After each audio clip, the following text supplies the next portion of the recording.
So far, we've done a lot of work to set up success in these exercises. We've rolled out the front of the leg, the hip flexors. We've rolled out the side of the hip, the deep lateral rotators. We've activated the glute muscles to extend the leg. Now we're going to work on the muscles on the outside of the hip and pelvis for stabilization. And we're going to work on the inner thighs for stabilization and core support. I'm using my trusty slow-mo type ball, exercise ball, inflatable. You can fill it up or deflate it according to what you need. And I'm going to use an exercise band that is a type of elastic that's very, very strong, that gives me strong kind of something to push into. This type of band encourages more of an isometric contraction, which is really good for stability. We want to train muscles isometrically if we're trying to increase their capacity to stabilize joints. I'm going to lie down on my back, curl down, put something underneath the back of my head because that's a good thing for me to do. Now, with my pelvis, I want to make sure I am not gripping in my hip crease here. If my feet are close to me, I'm going to feel my hip flexors a little harder than I like them. So I walk my feet away from me just until I feel the tension come off that area. I'm going to plant my legs, plant my feet, I should say. I'm going to breathe in, and then I'm going to press out on the band. And then I'm going to let go. I'm going to press out on the band. And then I'm going to let go. And all the while, I'm keeping my pelvis quiet.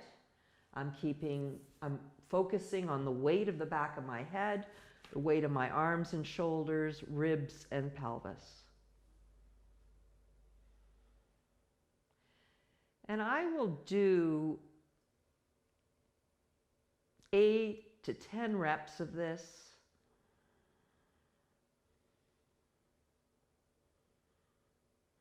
Both legs working at first.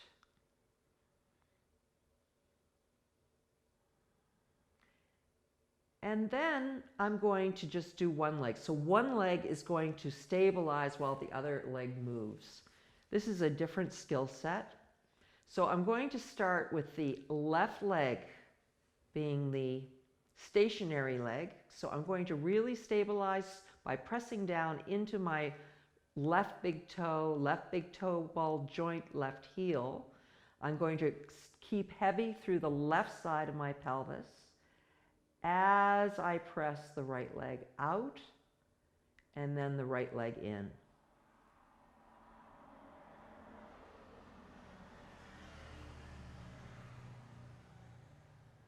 This is a little bit like patting your head and your stomach and chewing gum at the same time. You won't have any time to think about anything that's bothering you while you're doing this exercise.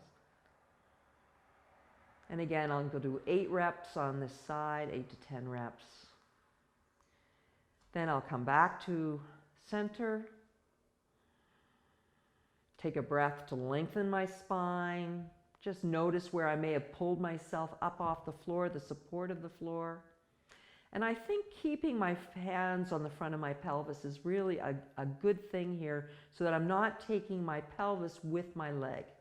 I want to keep my pelvis centered as I take the leg out to the side. So my right leg is stable and my left leg is the one that's moving.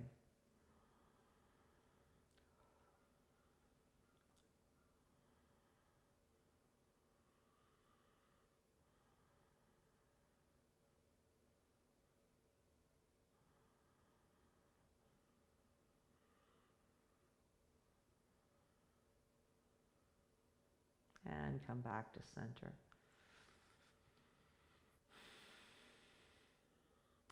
Now, one of the things you might see, and again, I really urge you to use your phone and your camera and your phone for this, is that when you do this movement, can you keep your pelvis quiet? Because what you'll see people doing is either arching your back to do this, or they're going to tuck their pelvis and do it. What we want is that centered pelvis, that long spine, and a quiet pelvis and spine when we do it. So you might not get as much range of movement, but the movement is the type of movement that we're trying to create, which is core stability, which is the ability to sense unnecessary movement in the joints when you move an arm or a leg. Okay, so let's cut there. Yeah, and then we'll move on to the